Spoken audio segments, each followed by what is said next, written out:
Never my intention to make light of the murder of a young man.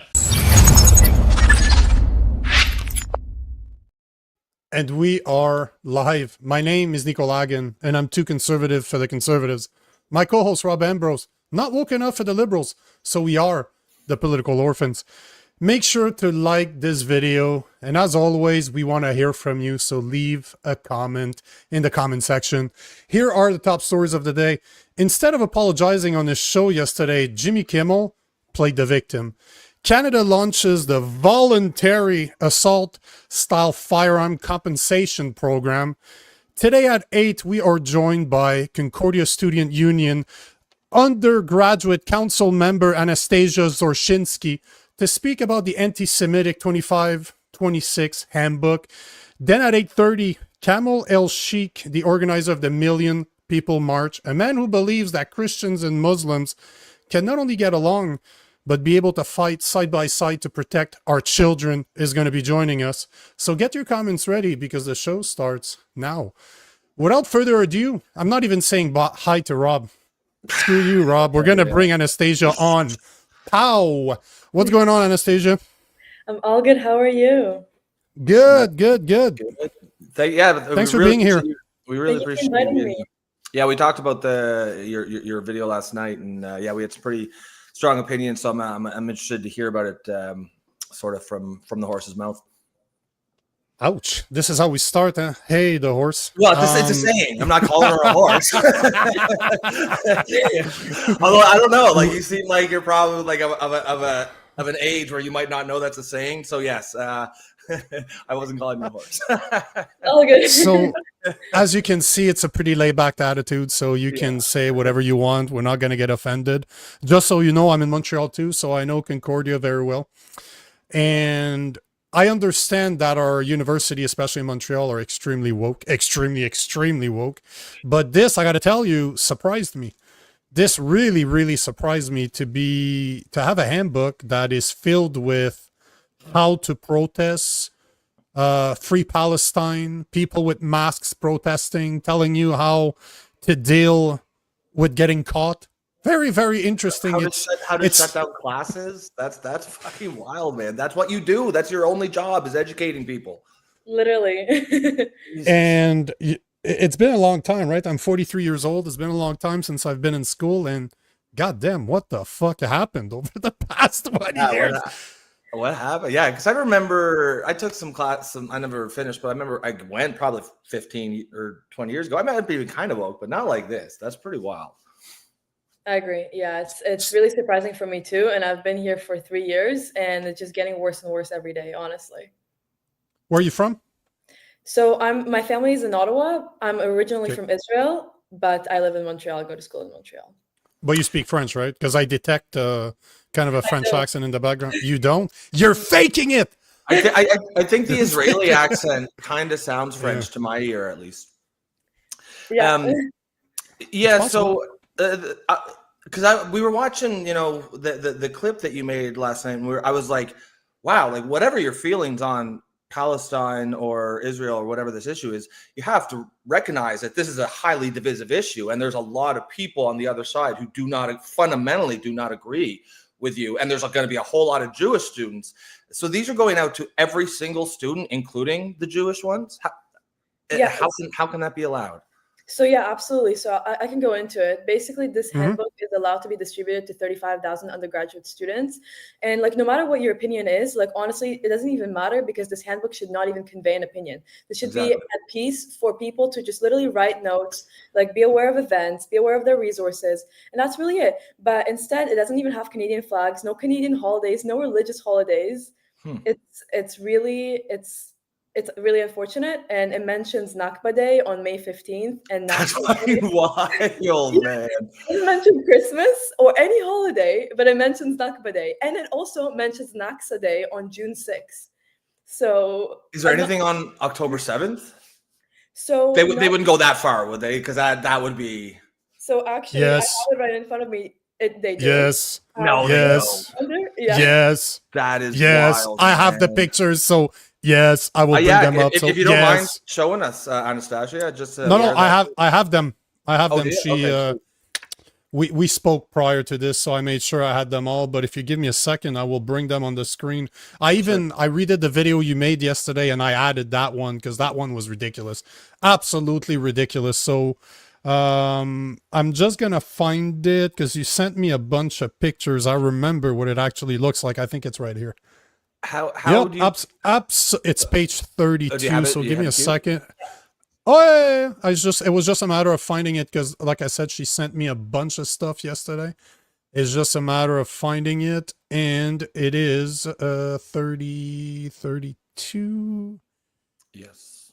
Page 32. So sorry, it's just going to take me a second. You can start explaining it, Anastasia, if you want. I'll bring it up at the same time. Sure. So I'm a counselor on the student union, and I was democratically elected for my second year, and no counselor was informed about this handbook, from my understanding. So we're supposed to approve things that pass through the council and through the student union, and we were not able to even look at this before it was released. And the biggest problem, honestly, we do know that Concordia is really radical and really extreme, but the problem is that the university itself, Concordia University, never tried, they didn't try to revoke this handbook from circulating. So students are just allowed to carry this every single day and to write notes in this every single day and just become more and more hateful and more indoctrinated, realistically.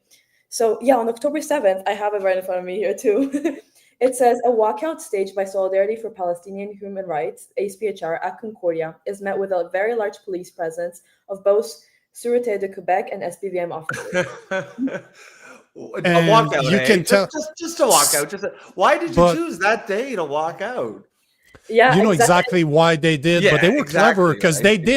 they didn't remind people what happened on October. Hold on, Yeah, they didn't remind us what October 7th is. We all know what it is, so they don't need to say it. They're not stupid. They're very, very stop genocide, free Palestine, connected to October 7th. It's unbelievable. Like, this is the day the biggest massacre on the Jews since the Holocaust has happened. 8 Canadian citizens were murdered as well. How can you even publicize like this? And sorry, go ahead. No, you go ahead, Anastasia, please. It's not like this is like one student telling another student that, hey, like this happened on October 7th, or hey, let's go protest. No, this is something that people all over the university are going to just look at all year, because this is where you write your notes. This is where your calendar is. It's just like, it's unbelievable. That's the biggest problem, in my opinion, is that all of the propaganda is in one place and it's just allowed to be like this. So are you saying that not only is this obviously inappropriate, are you saying this was also done not by the proper channels? Like, is there potential, I don't know, in-campus corruption here going on? I assume the rules are there for a reason and they should be followed. Is there any recourse for that part of it? So this handbook actually does break certain Concordia bylaws. It breaks the fact that you cannot mask your face, and it encourages students to mask their face and hide their identity here. That you cannot block buildings, but it encourages students to block buildings, and they call it resistance. So it does break Concordia policies, and they are aware. Concordia is aware that it does break the policies, but I'm not sure. I can't imagine how many people this had to be approved by for it to be released, right? Because even here, no matter how you feel about climate change, what does that have to do with being a student in Concordia? They're actually fossil fuel divestment campaign. Why is that there? It's a laundry list of leftist causes, right? And that's a problem with the left these days, is they believe that everything they believe is a broad consensus, and it's clearly the moral position. In their mind, this is a completely reasonable thing to put, but that's the problem, because it is not at all reasonable. It's completely inappropriate. And it's kind of unbelievable on the one hand that this got through, but now that it's out, it's times 1,000 more unbelievable that they haven't done anything about this, in my opinion. I agree with you. And it's so disappointing, because in the end, the university says they're not responsible for the Concordia Student Union and what they release, because they're a student union, separate from the university. They work under the Quebec Accreditation Act. However, the university is responsible for the students. And do you want your students to get out of university as better people, more educated people, or as more hateful people? So this is also a huge concern, right? Because Concordia should produce well-educated people. This should be your goal as a university. But this is just the absolute opposite. It teaches you how to strike instead. What do you Thus think about this disrupting one? Other people's. What do you think about this one? That's I think Because that's another one you sent me. Like they Yeah, literally I tell you how to just mentioned strike. that. So the Crank next page tells you how to convince your friends to strike if they want to go to class. Actually, Which page is that? Do you have the page number? I'll bring it up because I have about is what 41? 41, 41, 41, 41, 41, 41. Where's 41? Oh, right here. Oops. Disrupting other students who are paying them to be there. Like these people are There so you selfish. go. They think Oh yeah, yeah. See, you can go to, yeah. why it's not a boycott, why strikes are legitimate, dealing with This is just you can go on strike, but I'll go to class. This is leftist activism. Not even like leftist positions, but it's activism, like trying to basically teach people to be activists. I can't believe that the university allowed this. How do you find has this gone fairly viral? Like what's the response been? And are you getting, do you think there's going to be any actual action done on this? I'm not sure, honestly. I really hope so. I actually brought up a motion to my student union last Wednesday that they have to remove this handbook. I'm happy to send this motion to you as well. Because, and like I said, like this is literally promoting like Hamas protests, pro-Hamas protests, and hateful rhetoric and violent, interactions. And they rejected it. They rejected it, and they don't want this to stop circulating. I went to National Post twice. I spoke to other news outlets. I'm trying to get this, to get a voice out there, because this is what students are going through these days. And I think people should know, like parents should know that this is like, instead of, students being encouraged to go to class, they're encouraged to go protest for international causes and Canadian causes, anti-Western causes. So that's a scandal, thus preventing all the other students who don't agree with them from going to class themselves.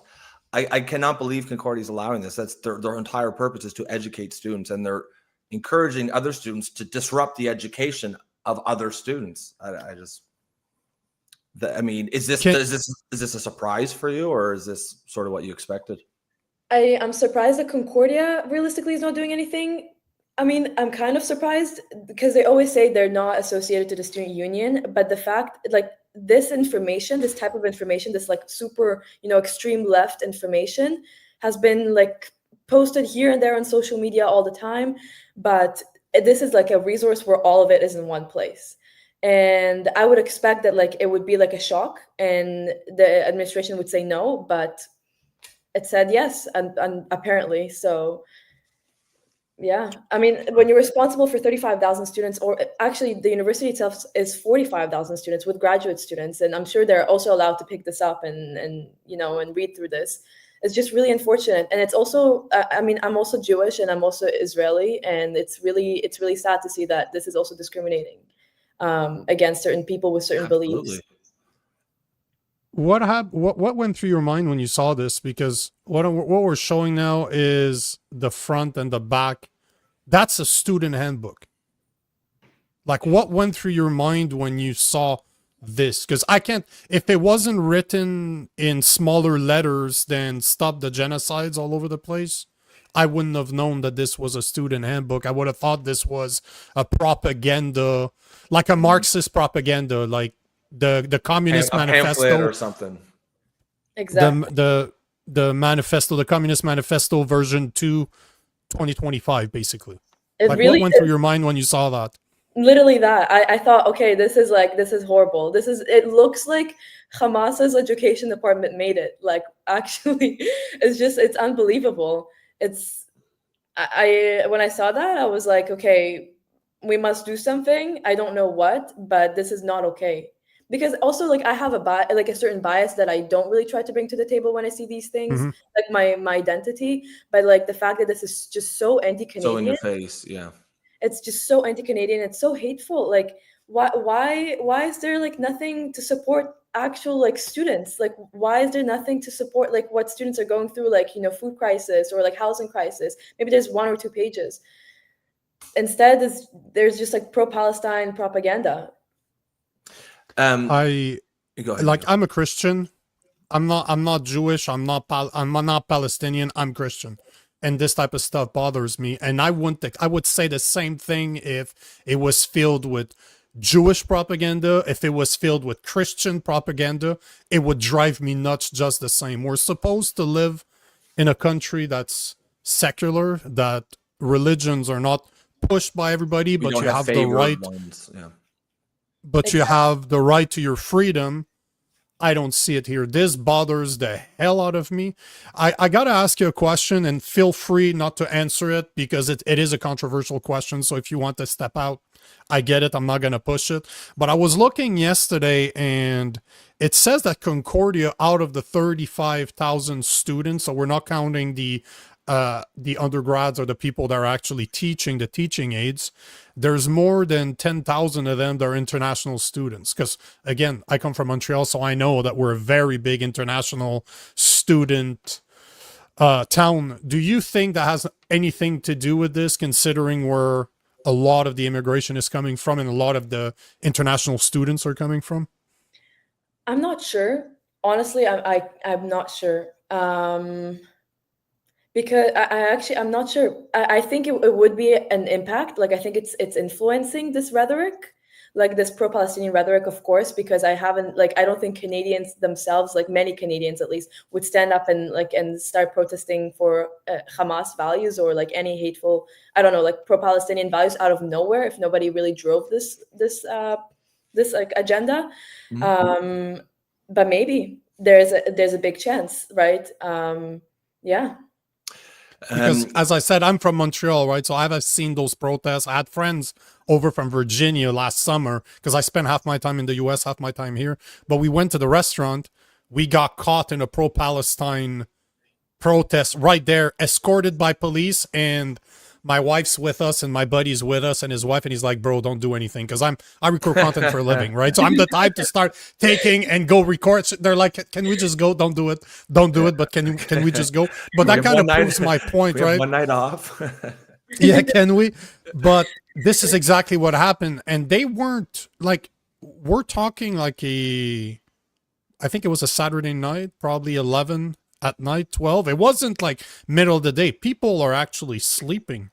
And they're just boom, boom, boom, boom. And there's hundreds and hundreds of them everywhere. So I got to tell you that it drives me nuts to say this, but at the same time, I'm not surprised at all, because over the past 5 years, the look of Montreal has changed. I don't know how else to say it, but I've been traveling a lot. Like during COVID, I left. I went to live in the woods.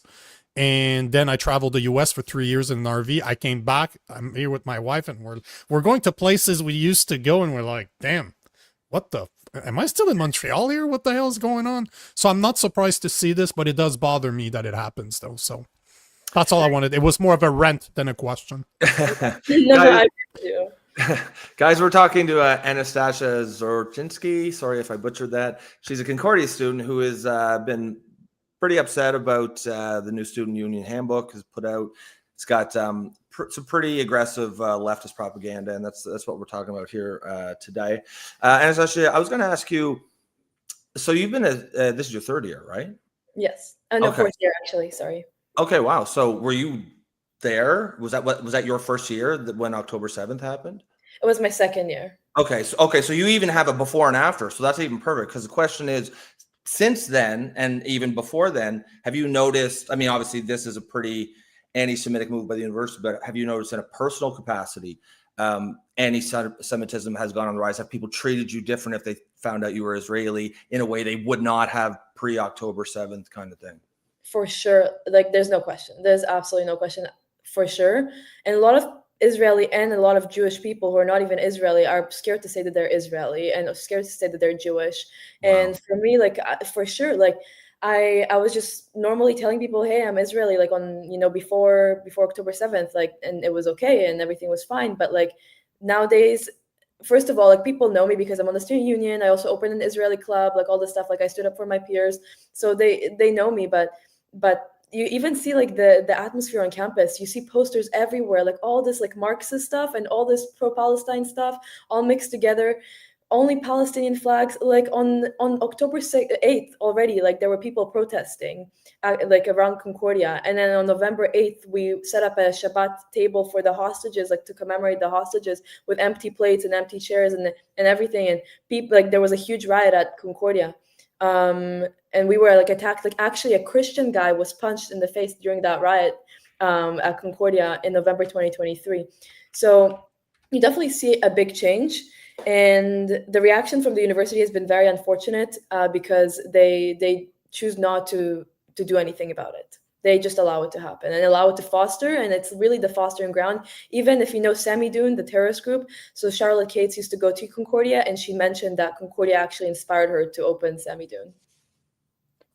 There's a couple of questions that we got that I'd like to ask you. First, this is coming from Instagram. Somebody that I know is asking, Cindy is asking, can you find out who created and approved this and have them reprimanded? Is there legal actions? That were two questions, but I think we can frame it in one question. So yes, I'm going to try and figure out who created this and who actually approved this. We have a page here. Actually, it's like the second or third page. It says credits, and it names all the people who took part in this handbook. So I think we kind of know. However, you can't really pinpoint like who created what. Like if someone wrote like the number 26 on the calendar or something, like, or actually wrote Nakba Day, like you can't really tell who it was. Yeah, exactly, right there. So we can't take legal action. However, I think at this point, the Quebec government should get involved. Like, this is not okay. You know, like why should I as a student have to take action when your whole student body is being indoctrinated right now and creating more hateful rhetoric and creating more hateful students? Like, this should be a provincial problem realistically, or even federal.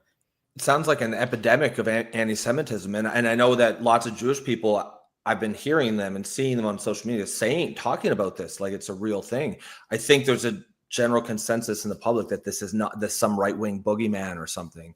But what you're saying is like this is a very real thing. There's an actual strong undercurrent of legitimate anti-Semitism, not even like kind of some borderline stuff, like undeniable anti-Semitism, the kind where you actually probably physically fear for your safety at times.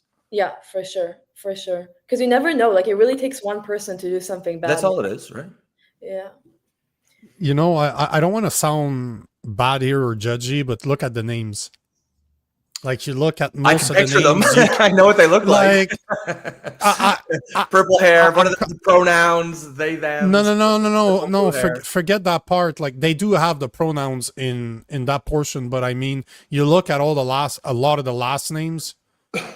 Chances are they don't necessarily embrace our culture. Like, that's all I'm gonna say. Like, you look at the names and I'm like, it's not John Smith that's writing this. Do you know what I'm saying? Like, this is kind of the point I'm trying to make. So that's why I was asking the question. A lot of the women do you think those are Canadians that are like Canadian born, or are they people that are part of international students? Because that is something that bothers me, is if you're going to be an international student, come here to educate yourself, to get an education. When I go to the US, I don't try to tell them how they should run their country. I go there. I'm there as a friend. I'm there as they let me in. I'm not going to wear my boots on their couch, right? I'm going to respect their value and I'm going to let it be. So it's just, you look at the name and I'm like, man, I would love to do a bit more research and find out where they're from, because their name is probably very easy to find online. It probably wouldn't take me very long. And there's another question that we had right here on, it's from YouTube.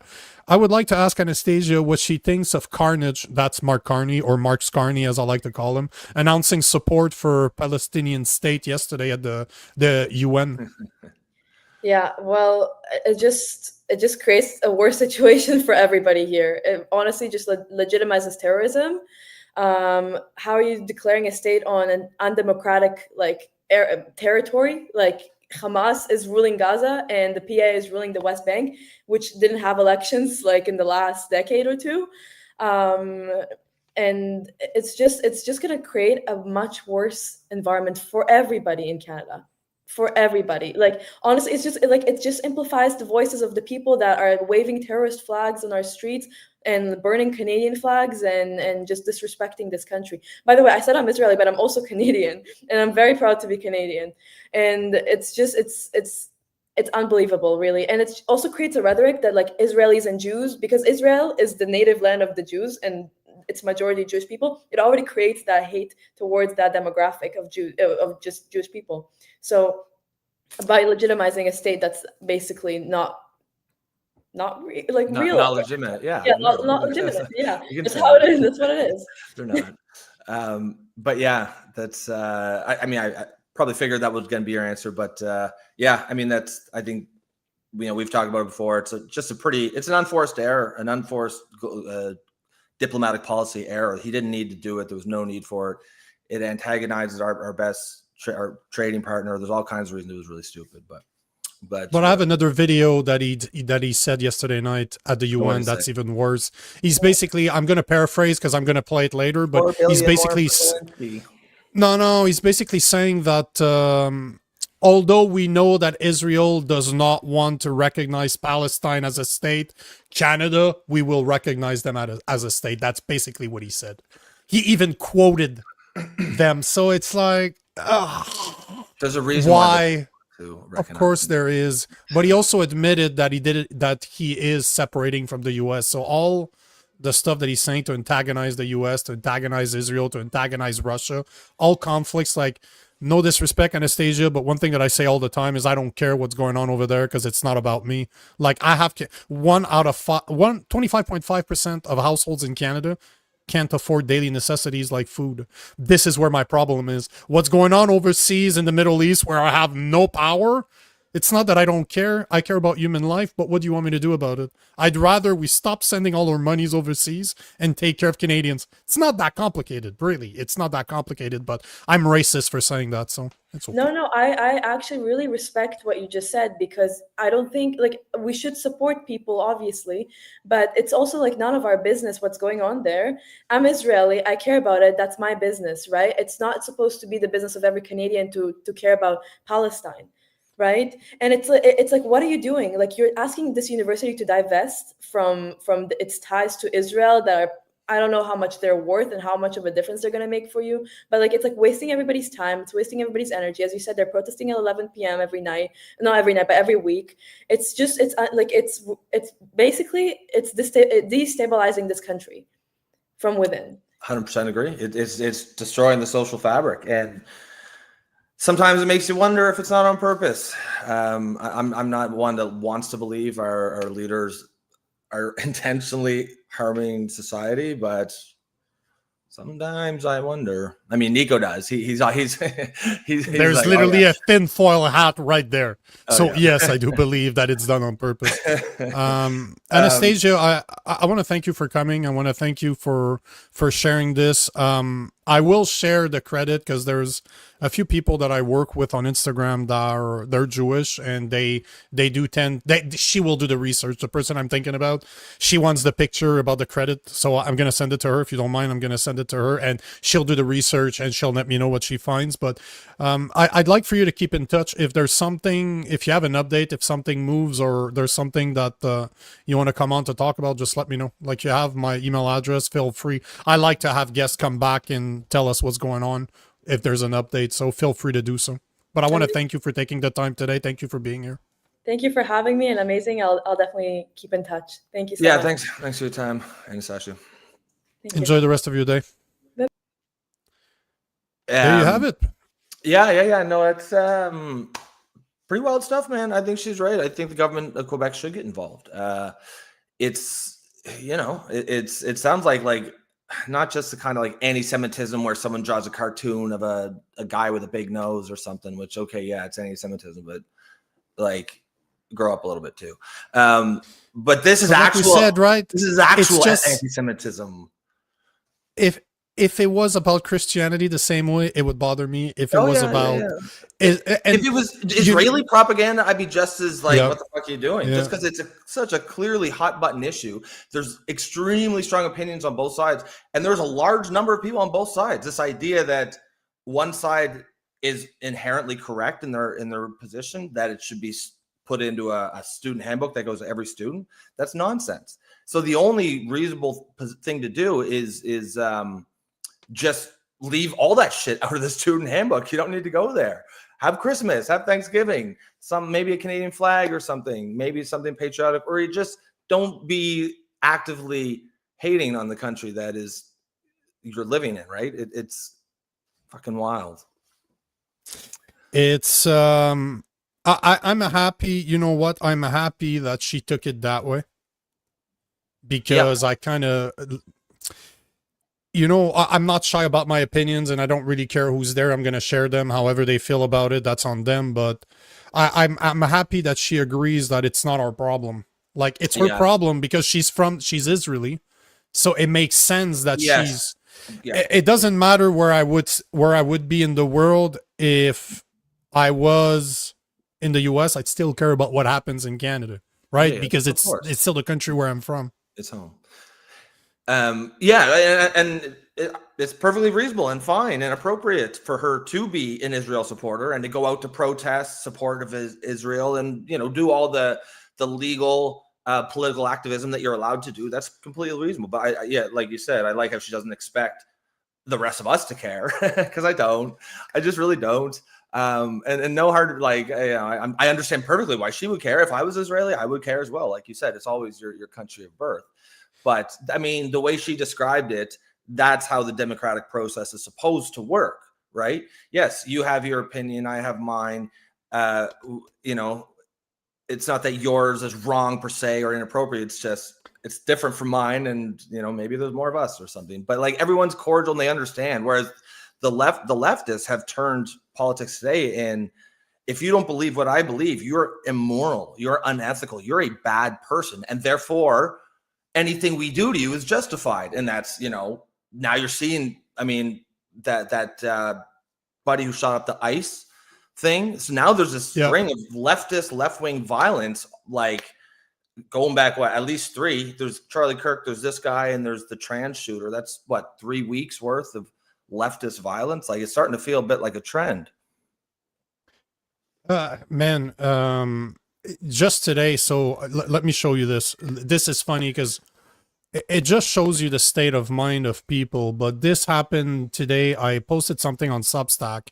Oh shit, that is bright. Oh Jesus, so I posted something about, I just said, it's not a coincidence that the country is pushing mass immigration and the climate change narrative are also implementing hate speech laws. Like, it ain't a coincidence, right? We all know where this is going. And I'm thinking UK, France, I'm thinking Australia, Canada. And somebody starts calling me a boomer, saying that my views are outdated and free speech should not exist. And I'm like, how can I even debate? Oh, they're like, it's all fake. It doesn't exist. It never existed. Plus, there are too many morons out there that shouldn't be allowed to vote. Oh, I'm like, okay, my response to him was simple. I'm like, okay, you know what? I'll play devil's advocate here. So who's to say that people that you call morons don't think you're a moron and you shouldn't be allowed to vote? Does that mean you shouldn't be allowed to vote? Right? That's exactly how it works.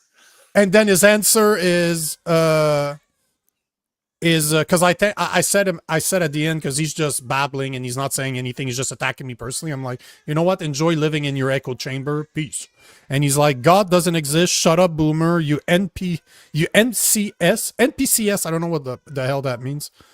All believe the same gay shit. I'm like, damn, that is yeah, fucking. But I guarantee you. Oh, non-player. No, NPC, so non-player characters. So I'm probably a bot. Just so you know, I am not real. Yeah. Our guest is here. Our next guest is here. This is going to make for a very interesting conversation, but let me do a small intro for him. And I apologize, Kamel, if I massacre your last name. I'm French, so what do I know? Kamel El-Cheikh, the organizer of the Million People March, is joining us right now. He's a Muslim man that believes that Christian and Muslim can not only get along, but fight side by side to protect our children against the trans agenda. Kamel, What's going on, Kamel? How you doing? How you guys doing, fellow What's up, brother? Canadians? What are you doing on a 8:30 Wednesday night? There's preseason hockey starts off, right? I'm This is what excited we about do. the teams, man. This is what we do, brother. 5 nights a week. Like I tell people that speak to me about sports, and I say that to Americans, I spend half my time in the US. I'm like, I like real sports like fighting. So hockey and football is a bit too gay for my MMA guy, taste. is that I what you like are, hockey. Nico? MMA? Yeah. Well, I before COVID, I taught martial art. Like I used to compete as a Muay Thai fighter. So yeah. I He's one could of see those guys that. who's- Looking at your shoulders, I could see that. He's one of those guys who's not athletic and can't play any sports, so to cover his butt hurts, he gets into beating the shit out of people. Oh, that's funny. But you know, I'm Canadian. I grew up playing hockey, but I'm like, I'd like Me to too. do a real sport. So I decided to start fighting. Kamel, let's start. You want to give us an intro? You want to give us an intro to the people that are out there? Yeah. Well, I mean, your- I grew up in Canada. I had Christian friends, Francophone friends, born again Francophone friends, Jewish, Sikh, you name it. Living in Ottawa South, you get to see the whole world. And growing up in the 80s and 90s in the Ottawa South was beautiful. We ate poutine and had pizza and chicken wings and watched pro wrestling when everybody thought wrestling was real, and Hulk Hogan was ripping his shirt, and Ultimate Warrior was saying stuff that was really cool that nobody understood, right? But and then you have the world as we grew up, millennium, where elitists got very confident with technology and decided to turn that technology, like it could benefit man, but decided to turn the technology against man and our values and what we hold dear. You mentioned something really nice in your introduction, Nico. Thank you very much for that. I fundamentally believe that we are all God's creation. If you don't believe in God, that's fine. The universe, the vortex, whatever you like, the ether, for God's sake. At the end of the day, we are all human beings. And if you get into an accident and you need blood, it doesn't matter what that person's religion is. Just give me the blood so you can put it in my system so I can get out of the hospital and live. So we all breathe out of lungs and bleed red. And it's just, we're just different colors and creeds with different ideologies, right? Yeah, I mean, Just before you ask a question, I just want to give Kamel a chance to talk about the Million People March, how it went over the weekend, because it was going on Saturday. So if you want to just let us know how it went, and afterwards, I know Rob has a few questions for you, and I do too. Yeah, so remember the Million People March 2023, we had 1.5 million Canadians march from coast to coast. That was Christian Canadians, that was Muslim Canadians, Buddhists, Sikhs, First Nations, that was white and black and Chinese, and everybody was saying the same thing: hands off our kids. Now, right during that Million People March, I had a few public debates with Mr. Trudeau on Twitter, and I'm sure you guys saw those tweets where he announced radical parents, fascist parents, right-wing parents, I don't know, we're all right-wing apparently, have a radical agenda, and we're going to put $1.5 million to the Pride community to counter these marches. So they countered us. And in 2024, unfortunately, you're seeing in front of you a genocide happen in the Middle East, where people are getting killed through soft wars and forced vaccinations. We'll get the 1 billion by 2030. And people are protesting something legitimate. Now is an opportunity for the government to go in and try to dismantle the cohesion, the unity that we have. At Hands Off Our Kids, we're saying we're one nation, one flag, and that is the Canadian flag. We come together based on our commonalities while respecting each other's differences. What happened? They spent your tax dollars, Nico, and so are yours, Rob, and mine, to counter. They spent close to $10 million in the past 3 years to make counter protests, climate change protests, They went and attacked the ostriches in BC, violated.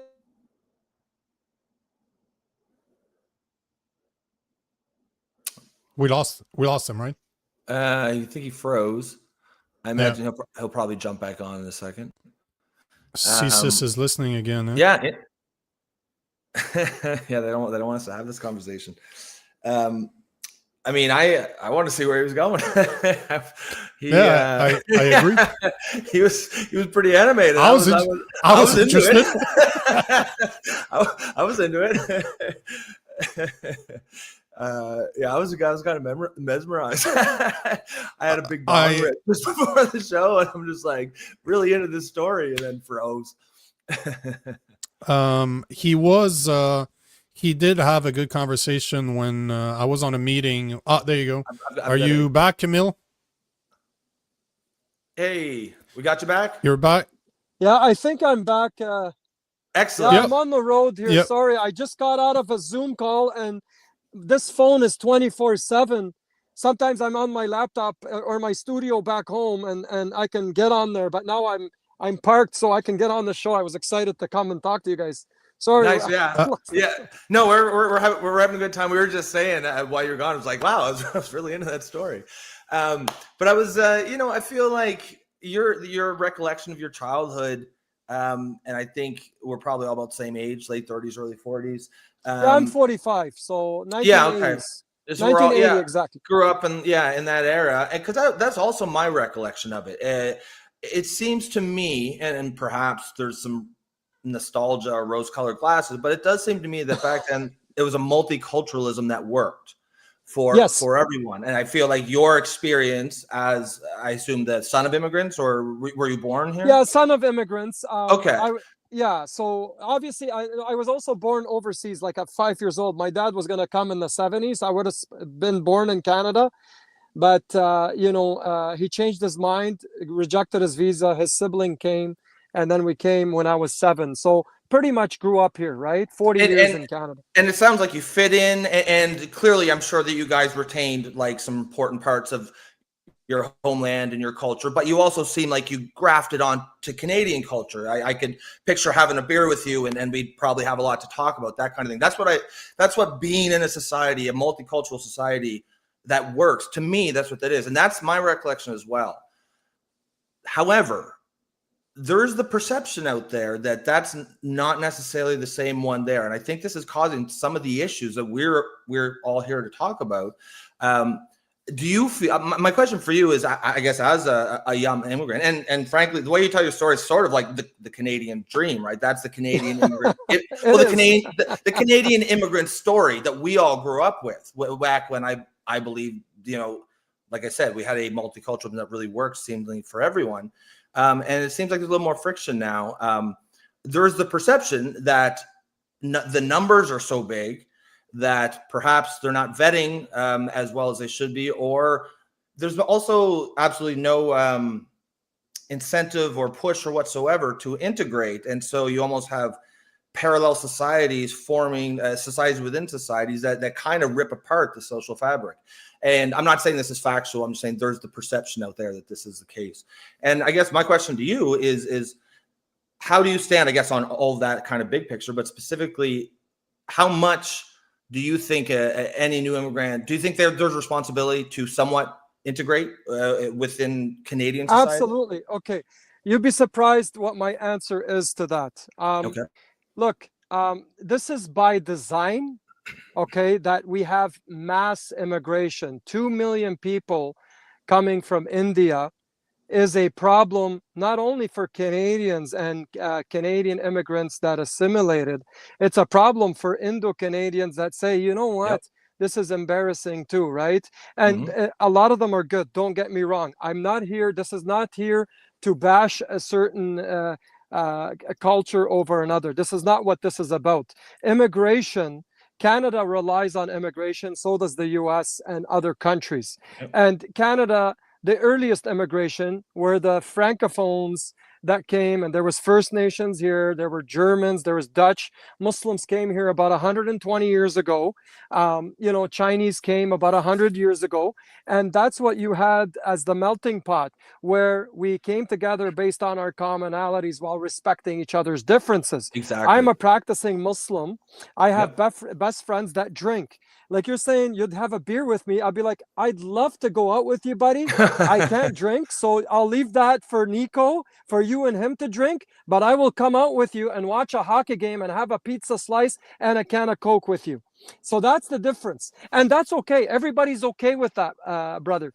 So, playing hockey, I will play hockey with you. Last year, I played 11 games with my kids. My son is 19 years old. And my other son is 11 years old. We played 11 games. So yes, we'll play hockey. Now, will I go to a beer league and get drunk? Probably not. Actually, not at all. But definitely not. I will play with you hockey, and it does work. Just like you have buddies that like pasta instead of pizza, so people that like shawarma. Like we came to Canada, we brought the shawarma with us. Now it's a Canadian dish. The Chinese came to Canada and brought Chinese food and mo tai, and everybody loves it. The Italians brought pizza to Canada. The French brought the poutine and the croissant. So diversity works, but it has to have a value system where it's sustainable diversity. So immigration, like my parents waited 5 years to come to Canada. My dad was interviewed. He was working for an electrical company. He was well off in Lebanon.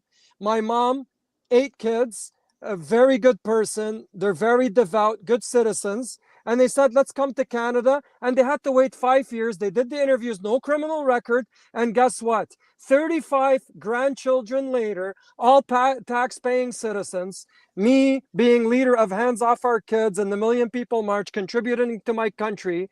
And I had a company that paid scholarships for 15 years for graduating high school students. That's immigration that works. And it will work with the immigrants that are coming, but by design, there's a loophole that's causing havoc, and that is the real problem. What is that loophole that you're talking about? Well, I've been hearing that in India, obviously India is a democratic country, but there's a lot of asylum seekers that are going to the hotels and stuff like that. And mine and your tax dollars is paying about $243 a day. I'm an accountant and a businessman, so I calculate this stuff. That's number one. Number two, we have Indian Canadians, and I'm not saying all. Some of them are exceptional human beings. And some of them are coming here and working hard and paying taxes, and they just want to be part of the Canadian dream, right? So, some of them are coming as students, international students, and breaking the rules and wanting to stay here permanently and stuff like that. Now, this happens where an international student comes from Bosnia or India or Lebanon and says, I like Canada. I want to be part of Canada. And so there needs to be a system in place that manages this. Hey, guys, immigration in Canada, it's about 50,000 people a year. That's sustainable for you guys to live across the country and assimilate. And, we respect your values and stuff like that. But the problem what we're having is apparently in the past year or two, we have 2 million people coming bombarding Ontario and Quebec and stuff like that. And that's at no fault to the people. That's politicians allowing that to happen. I mean, so far, everything you're saying, I couldn't agree more on pretty much everything. So you're saying, because that's how I see it too, and correct me if I'm wrong, I don't want to put words in your mouth. You're saying perhaps immigration policy over the last 4 to 5 years has been problematic or a cause of some of the tensions now, like just by sheer numbers, because that's how I feel. What I'm like saying, the sheer Rob, number is, of people. I don't think Canadians have a problem with immigration that is gradual. Like you're coming for Europe, the Middle East, Africa, India, great. But I think the problem really stems from mass immigration where the system can't handle you coming in mass and not acclimatized and stuff like that. So, for example, we have homelessness in Canada for Canadians, and this is of immigrant descent too, that were Canadian, like you and I, that don't have jobs. Now, yes, that's a fundamental concern. Why do we have homelessness? We have seniors like your parents and mine that are living paycheck to paycheck. Some of them are homeless that paid to build this lovely nation, and they're struggling. We got people that need health care. They're waiting in the emergency rooms for about 36 hours before they see the doctor. Now, we need to fix those. And that frustration that you've expressed, Rob, so did Nico, that is a valid frustration.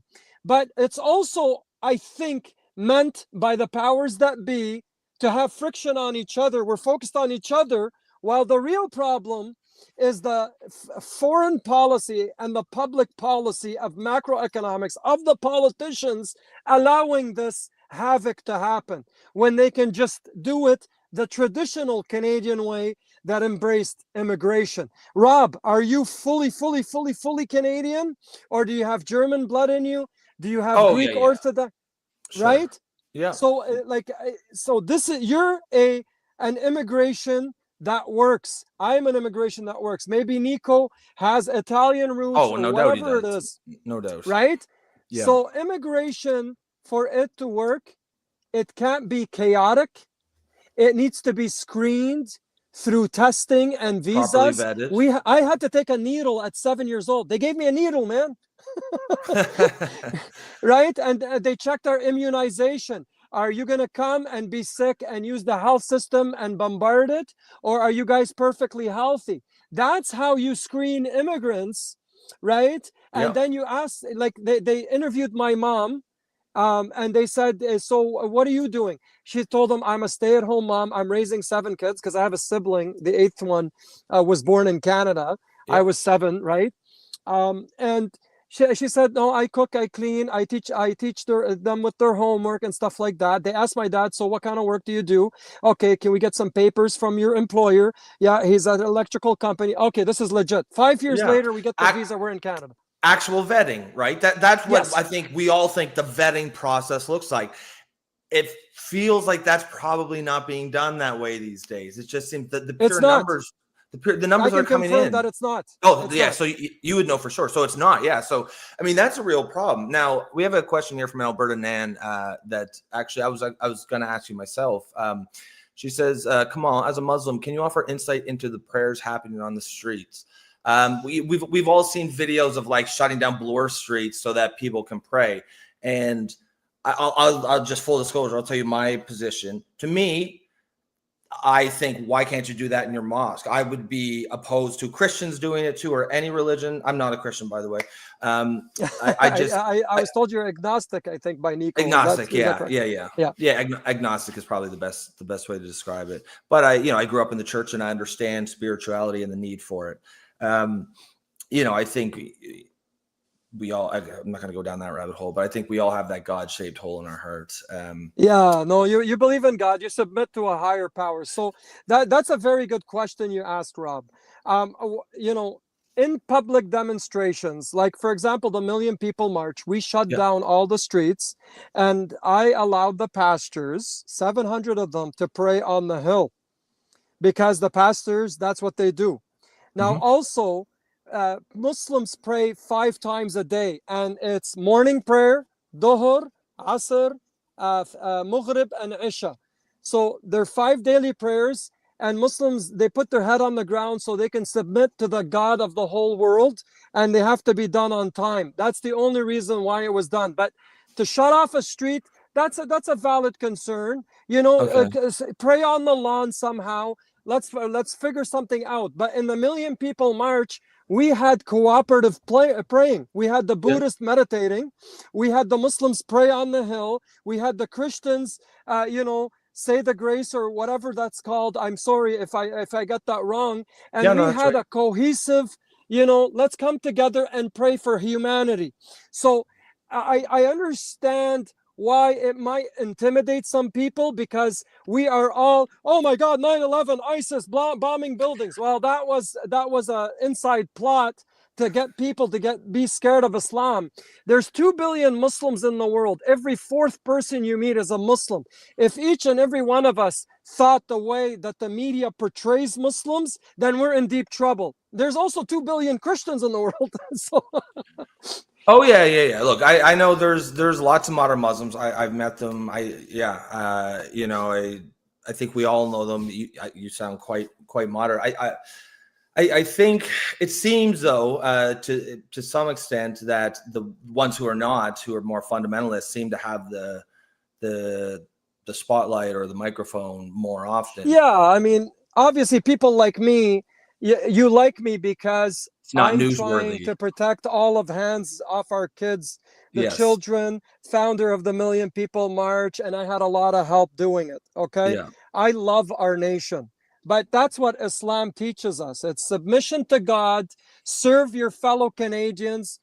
Prophet Muhammad said, and this is coming from a Muslim, a practicing Muslim that reads the Quran, wife wears the hijab, daughter wears the hijab. I don't beat my wife and daughter. That's not true. I read the Quran. I pray for humanity.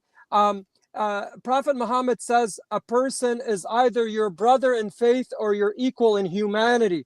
We believe in Jesus. We believe in the Virgin Mary. We believe in the Holy Spirit. We believe in Abraham. We believe in thou shalt not kill, serve thy nation, love thy people, respect, don't steal. Like when you saw me lead the march, you saw my interviews. I hope, I never spoke. Well, I'm a Muslim. Well, I'm just concerned about children that were Muslim.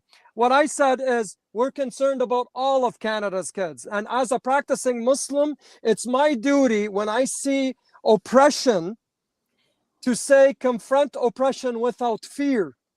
Yep. And stand for truth and be willing to be crucified for it. Is that fair? Yeah. No, I mean, that's like you said, there's certainly a lot of common ground on those issues. But yeah, no, I think that's it's a really enlightening discussion. I was really looking forward to this, Kamel.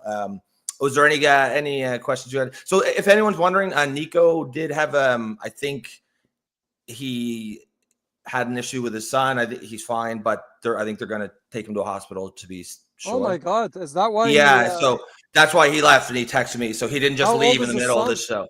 Young, maybe 2 or 3 months. So it's one of those. Yeah. Well, he'll keep you posted. I think it's more just because he's so young that they're just not. They don't want to take any chances. I don't think it's anything super serious, but that's all I know. And yeah, so bless his heart, man. Yeah. So, Rob, thank you very much for having me. And we have a very noisy world. Klaus Schwab said, expect a noisy world. Through soft wars and forced vaccinations, we will get to 1 billion by 2030. How do you suppose they want to get to that? They want disputes.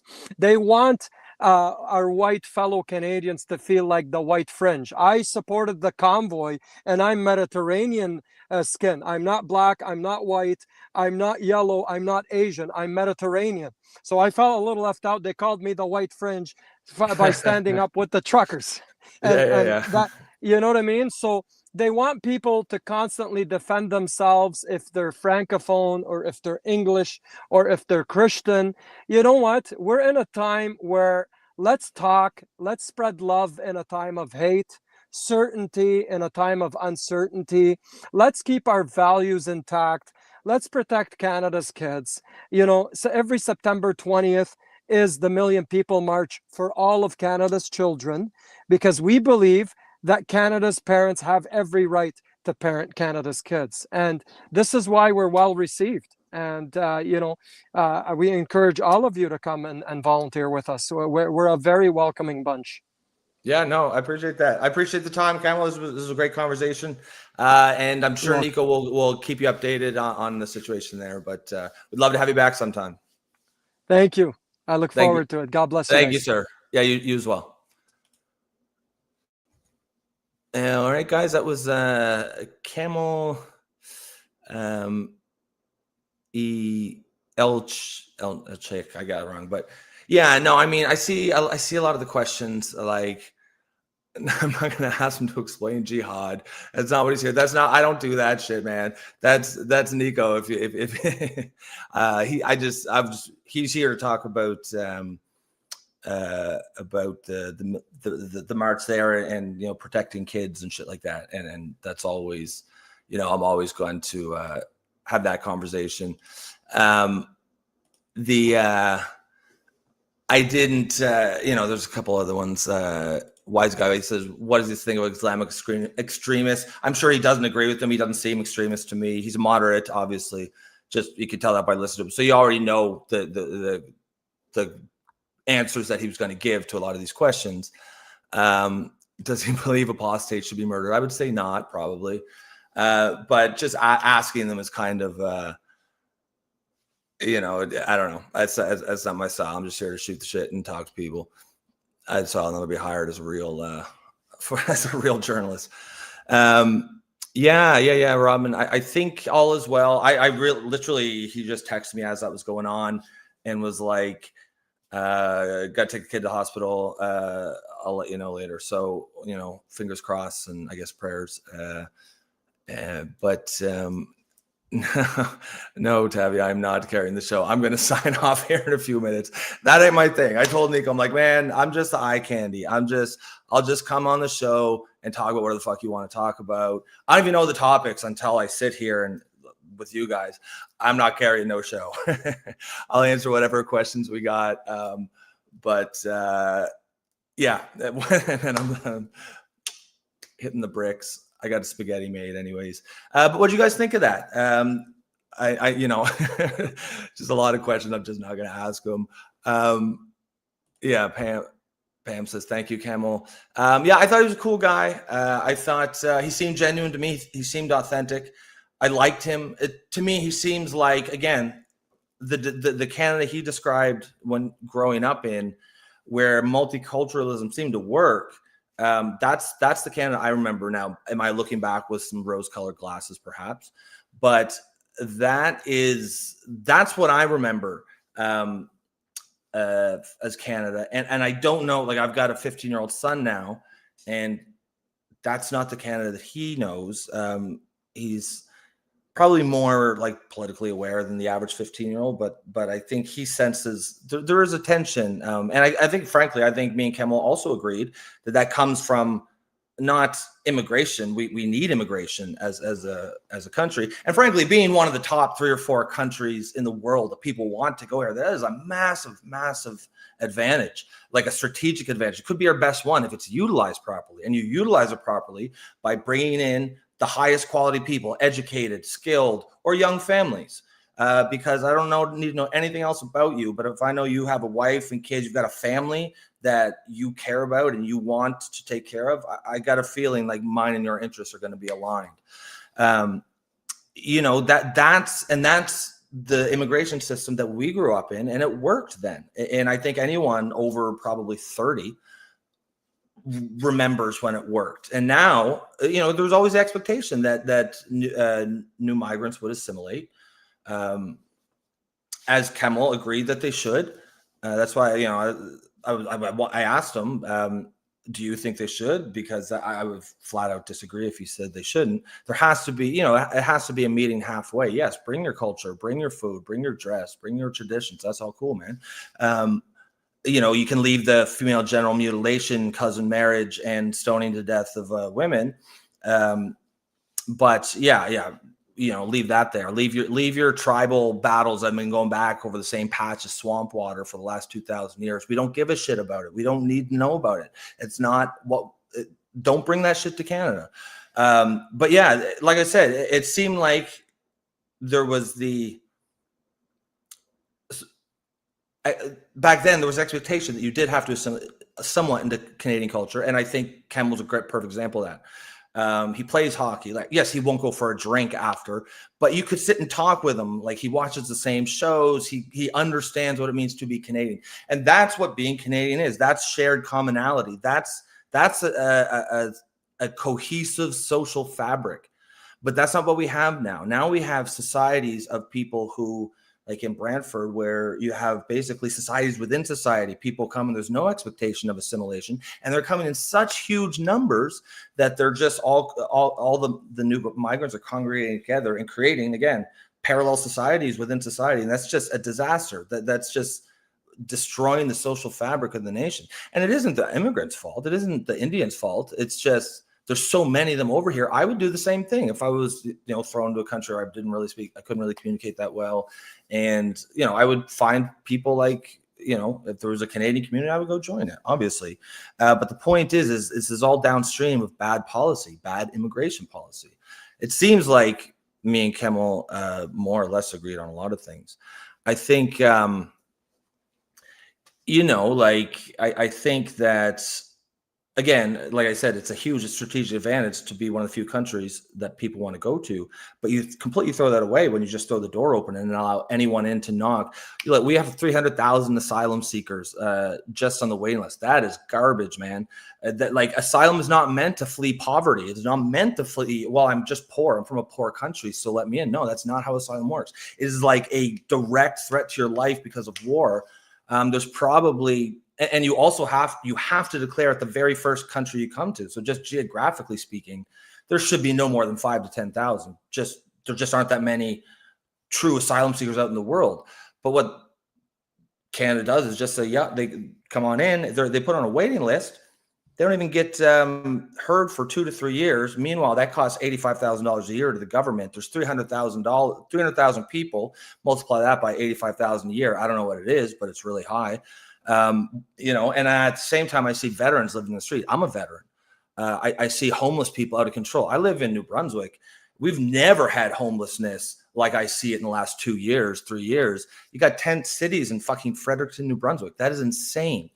I can't imagine how it is in the cities where there actually is already homeless problems. Calgary, Vancouver, maybe not Calgary so much, but Toronto, Vancouver, right? It's got to be.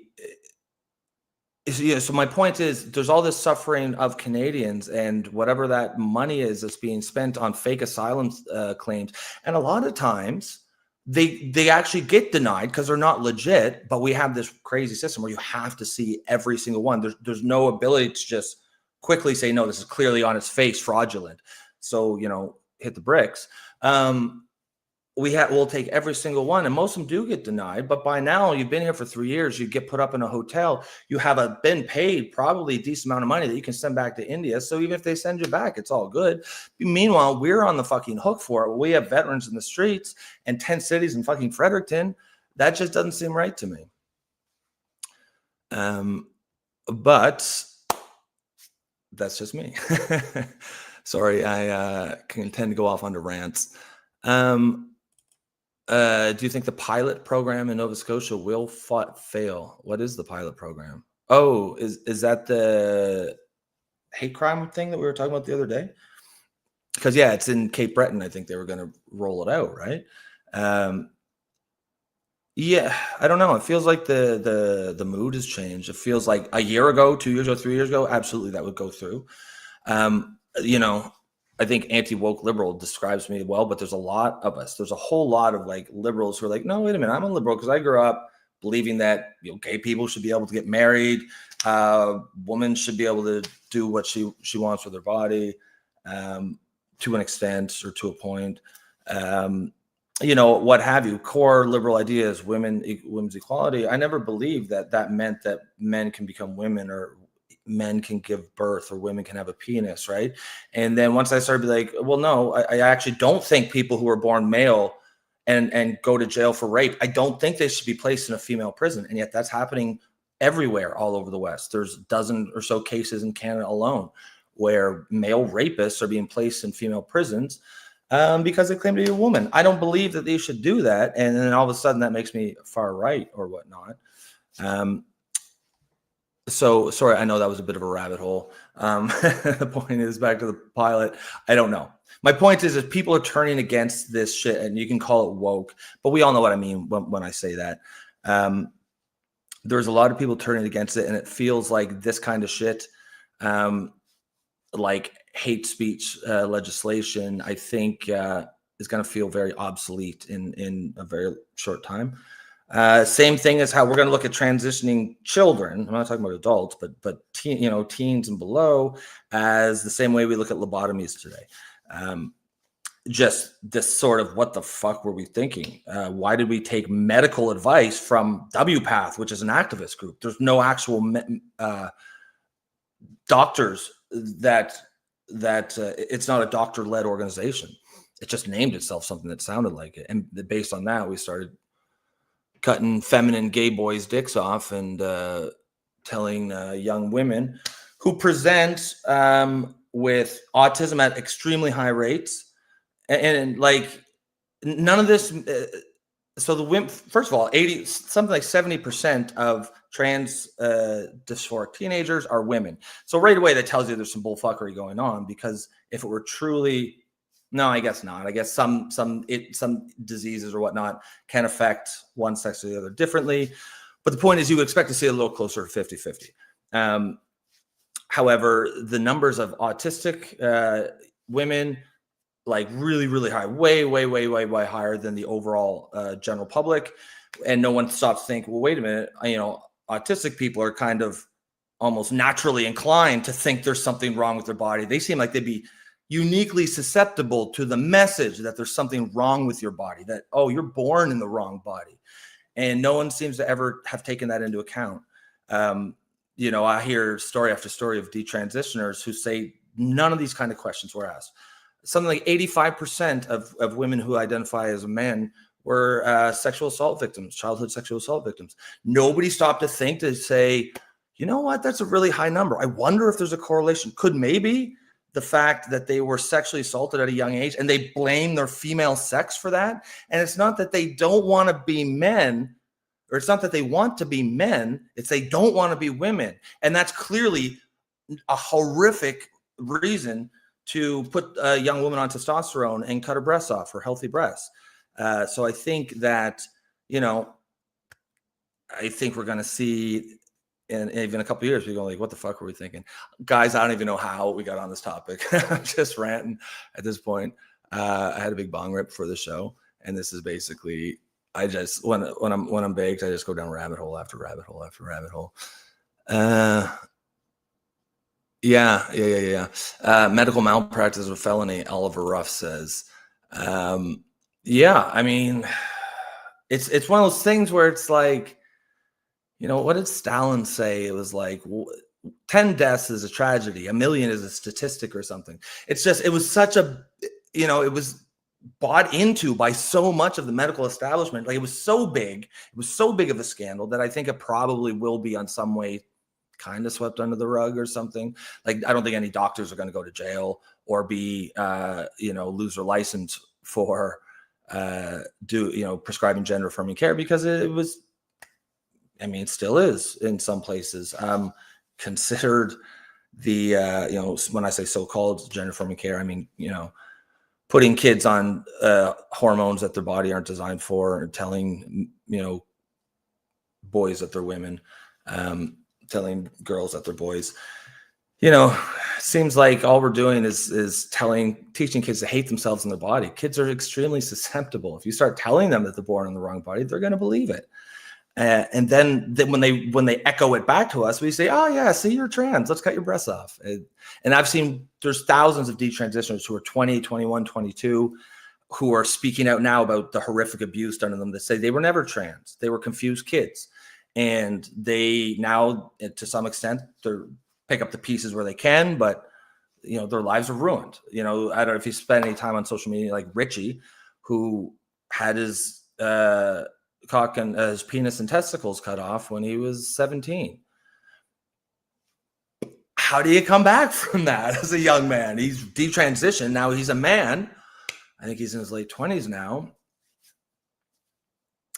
And good on him for finally realizing that he was just probably a feminine gay guy after all. But your dick's still gone. I don't know. I can't even imagine. That is a horror show to me, to be in that. You'd be like, you're trapped in a horror movie. And to know that there's someone out there who actually feels that is very, it gives you a lot of energy to push back against this kind of stuff. Sweet. Too many people says pot rant Rob makes perfect sense. Hey, I appreciate that. Sometimes you never know, right? Like usually I don't know what it is for my brain when I get high. It's like it unlocks like my intellectual side. So I'll just be spewing just mostly bullshit, like stream of consciousness stuff. And sometimes it feels like really, really profound. And the next day I'll wake up like, oh no, it was just something stupid. Like, have you ever seen a baby pigeon? where the fuck are the baby pigeons? But at the time it felt like it was like this most profound, like Nobel Prize winning idea. Your mind would be fucked. Tavia says, if you knew about the patient I saw in the trans clinic yesterday. Do you want to tell me about it now, or do you want to text it to me later? Because I mean, I guess technically we go till 10. Yeah, I don't think I'm going to make another 40 minutes, but yeah, I do want to hear about it. Text me. You have my number. Oh, wise guy. Yes. Now this I can talk about. Did you watch any of the ostrich farm feed? I didn't watch the feed. I don't care that much. But yeah, I'm kind of riveted by the story. This is the ostrich farm where, for context, and guys, correct me if I'm wrong here. One of the birds got bird flu like fucking a long time ago, like 6-7 months ago, and the Canadian agency in charge of that shit was like, all right, we got to kill all the birds, and because they were exposed to bird flu. And then she was kind of like, well, they're all healed now, they're good. Like maybe there's like value in studying their bodies because they seem to have some immunity to bird flu because they're not sick. And then the Canadian government was like, nope, we're going to kill them anyways. And it became this big uproar. Donald Trump, I think, has spoken about it. Maybe RFK Jr. definitely has. And the drama is pretty intense. So up like 2 days ago, it was like D-Day, right? It was, okay, the coal is on. Now you've got the RCMP putting bales of hay and lighting them on fire. And there's like a Waco-like standoff or something. It's shit. It's pretty intense. And okay, so yeah, I'll look for any corrections if I'm here. Yes, our ear ad says last December. DNL Indica couch. Yeah, it is an Indica one too. Probably not the right option for a 9 o'clock show. So, oh yeah, okay. So so that's where we are. 2 days ago, they were like, we're gonna do the call, and then that really got because people are camping out there. It's become this huge cause celebrity. And I believe the Supreme Court today, the Supreme Court of Canada heard a case about these fucking ostriches and declared them, and I think it would declare to stay on the call, so they were saved. And then there's also an indigenous tribe who basically claimed ownership of the ostriches and said they were on unceded land, and you have to hands off the ostriches. And the police were like, okay, which is kind of funny because, yeah, it's great. It's a great use of that kind of thing. But at the same time, like, why is it that certain groups actually have power and then other groups don't? And yes, I get it. It's treaty rights and stuff, but this isn't even treaty land.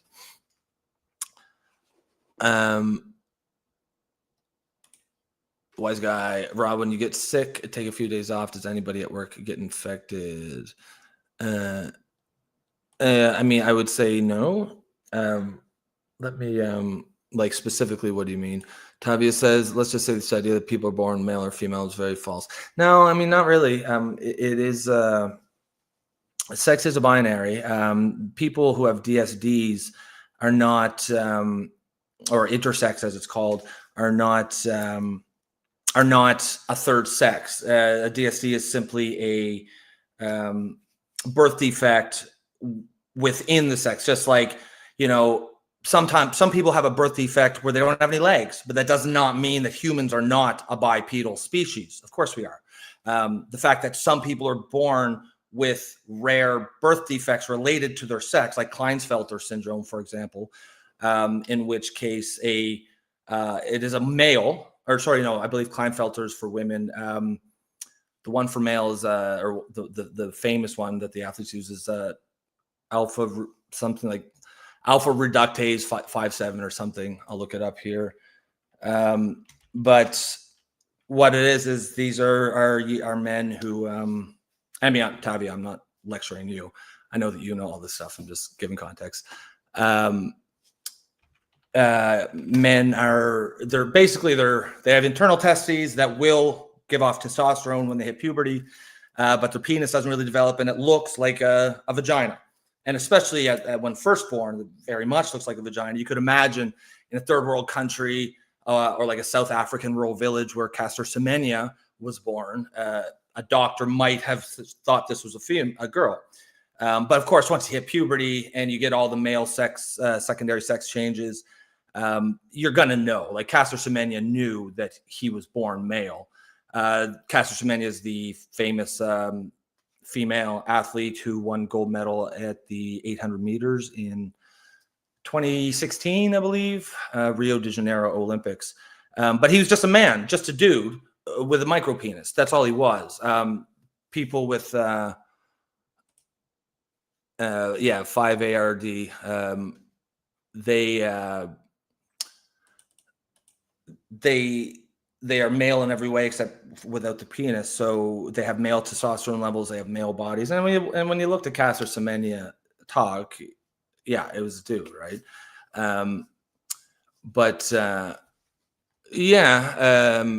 point is, and just to go with Tavia, who says develop disordered sex development are huge. No doubt, huge problems, stuff. But they're birth defects that happen within the sex binary. There is no third sex. There's only two gametes, right? There's only the big gamete and the small gamete, obviously, and that's the egg versus the sperm.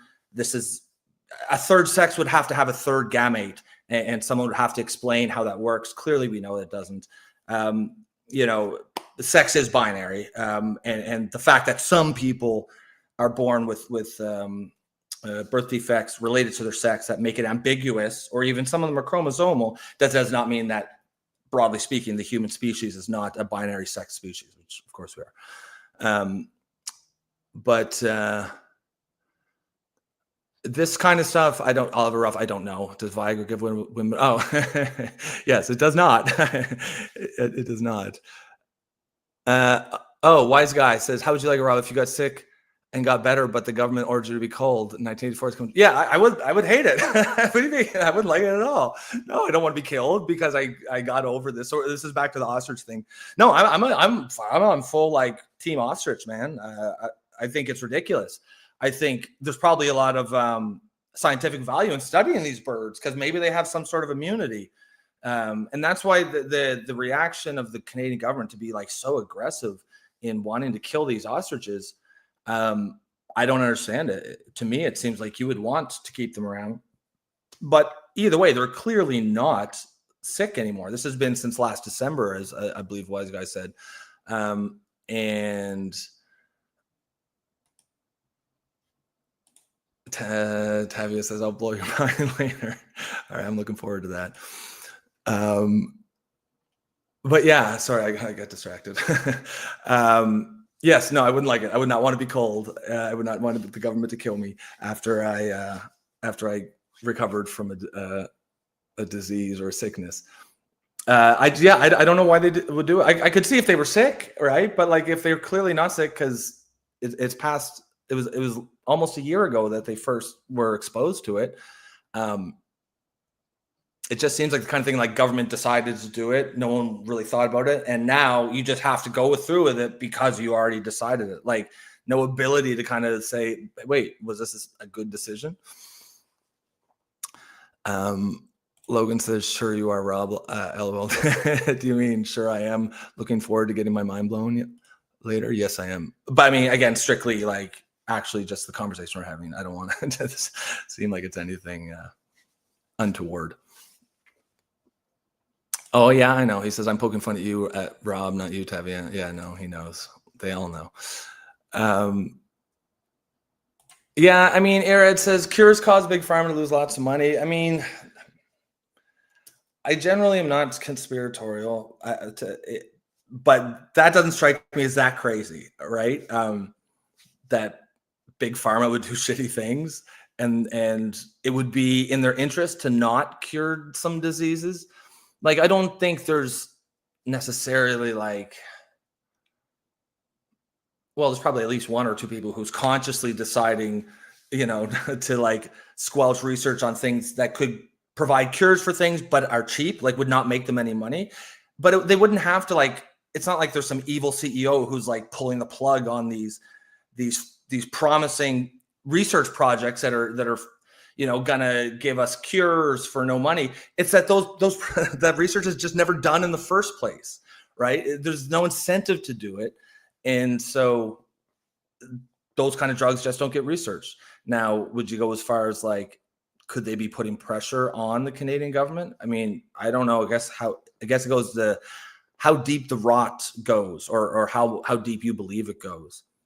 I think, I've definitely am having sort of a existential crisis in my political identity. If you asked me 2 years ago, I would have said, definitely like just left liberal, like with no qualifiers. I wouldn't say something like a common sense liberal or an anti-woke liberal like I have to now, in order to get people to understand where my positions are.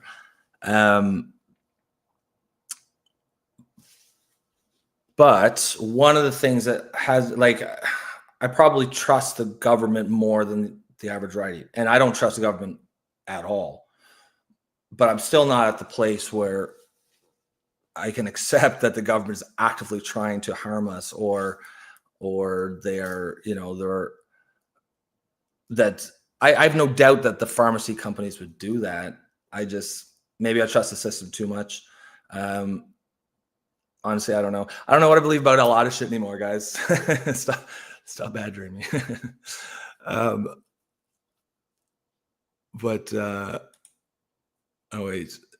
guy says the tip was totally anonymous.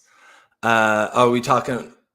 Wait. Okay. Here. Well, let's get in. Since we're talking conspiracy theories, let's get into one. Wise guy says, I actually think the CFIA poisoned the birds back when they died. So what's the deal with the tip? Did someone give a tip that birds were dying? So what's the conspiracy theory here then? Is that CFIA poisoned birds to give the appearance of bird flu so they could cull the herd? So the obvious question I would say is, to what end? What's the benefit of this? Like, who gains? Which is what I always ask myself when presented with a conspiracy theory.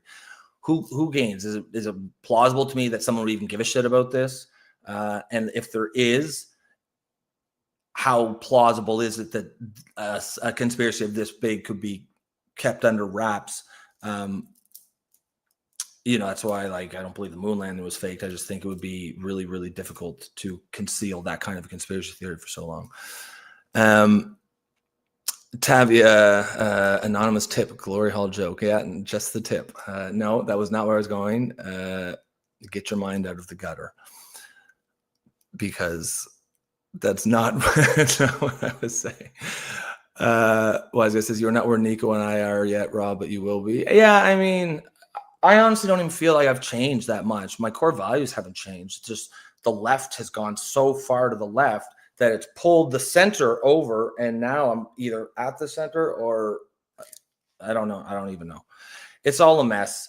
I know what my values are. It's not as easy to apply them to a label today. My position on immigration has gotten decidedly more right wing. I think it's still moderate left, or at least centrist. I believe in immigration. I think smart immigration policy is the best thing for the country, but I don't think our immigration policy today is smart. I think we've brought in far too many people, and it has nothing to do with the color of their skin. It's just the number of the bodies. I also think the number of people we're bringing in also makes, as Kamel had said in the interview, makes vetting harder. He described when he came to Canada, and immigration officers came to the house and they said, okay, here's your, ask the wife, just questions about her life, what she was going to do with her time. Ask the husband, so you work? Okay, where do you work? Got the electrician number, went down there. Yeah, does he actually work here? Yeah, okay, perfect, great. I mean, that's how it's supposed to be done. That's vetting. And he said that does not get done anymore. Yeah, and I was like, because I would say it probably doesn't get done as much or as often just because of the sheer number of people. But he said that just doesn't get done at all anymore. And he seemed like he was speaking with direct knowledge. Obviously, he's probably quite,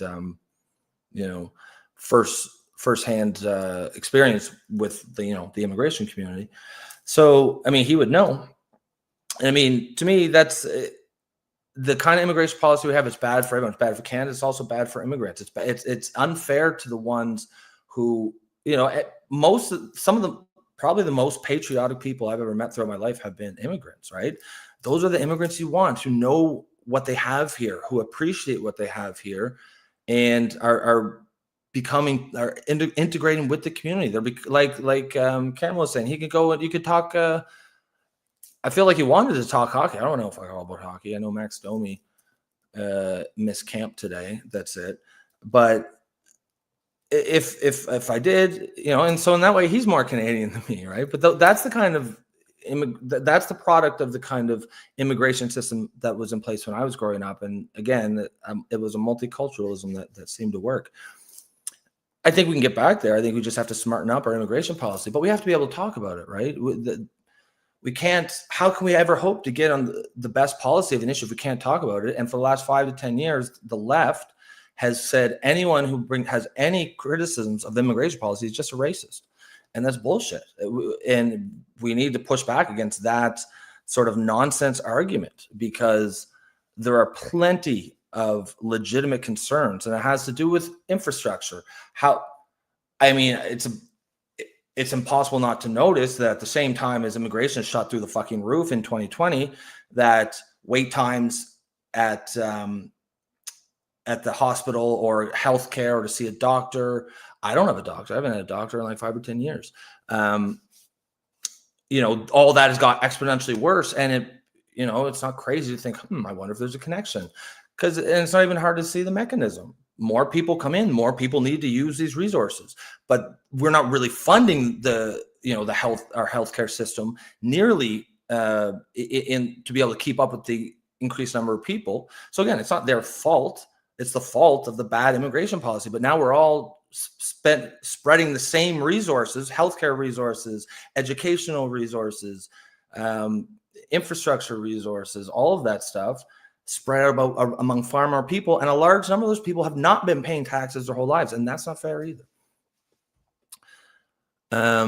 Wise guy, back to the birds. The birds prove natural immunity is real, Rob. Goes against big pharma law. Is that in contra? I assume natural immunity is real. As far as I understand with vaccines, they basically just intend to mimic the natural immunity process by introducing a small amount of the pathogen. Your body sort of understands how to fight it. It builds this blueprint, and then it spreads throughout your cells. And now the next time you see it, you can take it out much easier.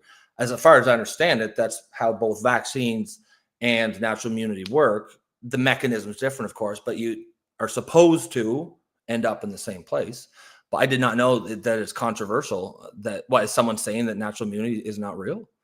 Because that'd be retarded.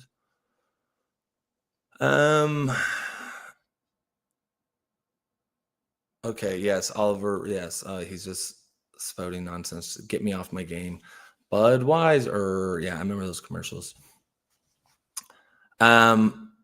Tavia, I actually do have to help a patient. It's been fun. Cheers. Yeah, Tavia's an actual doctor. She's on her 24-hour shift tonight.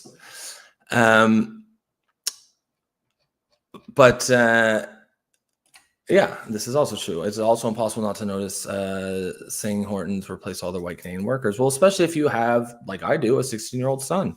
And we spent a month going to all the fast food places because I thought that's where you got jobs as a 15 or 16-year-old.